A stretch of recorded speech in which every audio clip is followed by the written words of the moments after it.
pumprepairmedia.com. All right, the first thing you want to do is hit that subscribe button below. That way you get the latest and greatest videos every time we publish them, or once a week whenever YouTube sends the email.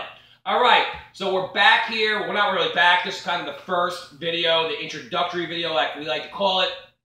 Some people call it part one. Some people call it the introductory. Some people tell me I talk too much. I don't know. It's a free video, right? You can always X up. Or you can learn how to fix your pump and save thousands of dollars. Okay, so here we go. We are with a Proline today. By request, a lot of people have asked us, how do you fix the Prolines? They see me in the Hayward Super Pump videos, the Pentar videos. Shout out to Hayward, Pentar. But today we are with Proline.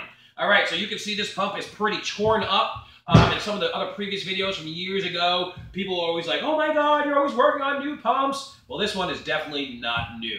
All right, so the first thing we want to do in this situation is we're just going to, if you have it removed from your pool, you obviously want to take all the water out of it by removing the drain plugs, which we're going to show you how to do in a second. And you also want to remove the top cover lid, get that out of the way, because we're going to be taking these parts off. So there you go. Take your lid off just like that, get that out of the way. Make sure there's nothing in your basket. Get your basket out of the way. You know, that way, if you have to rotate your pump or turn your pump later, the basket's not falling out, you can break the lid. You know, you want to remove all the breakable parts soon. Okay, so there you go. Take the basket out, take the top off. Now what you're going to do is we want to remove this cover, because in the back of this cover, there are things called through bolts. We're going to talk about those. These are called nut drivers. They're just like screwdrivers, but they have a nut opening on the ends. We can remove nuts.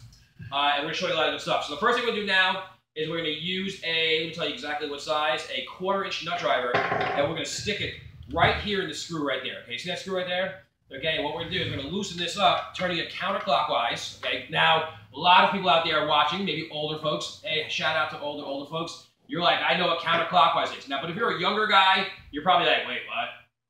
Everything's digital, right? So there's no counterclockwise. All right, so then you would turn it to the left, and the older saying, lefty loosey, righty tighty. Unless it's a reverse that, and then it's all weird. And you've seen that in other videos. All right, so here we go.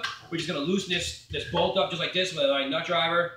If yours is a little tight, it might be hard to do. Like I said, I didn't plan this video. You can obviously see this pump is totally torn apart and used, so I'm not like doing anything here that's out of the ordinary. All right, so here we go. Once we loosen that up, this thing should loosen up or remove just like that. Okay, you can see that. We've got some dirt in there. Now that's what a lot of the times happens, a lot of the dirt. Sometimes you'll see a spider in here, you know, sometimes you'll see a bee's nest, it's all kind of cool stuff. But there you go. You can also see, I noticed that this motor has no capacitor, okay? If you had a capacitor, it would be right here. So if you have a Proline pump, especially this model, and you're like, oh my God, where's my capacitor? There is no capacitor.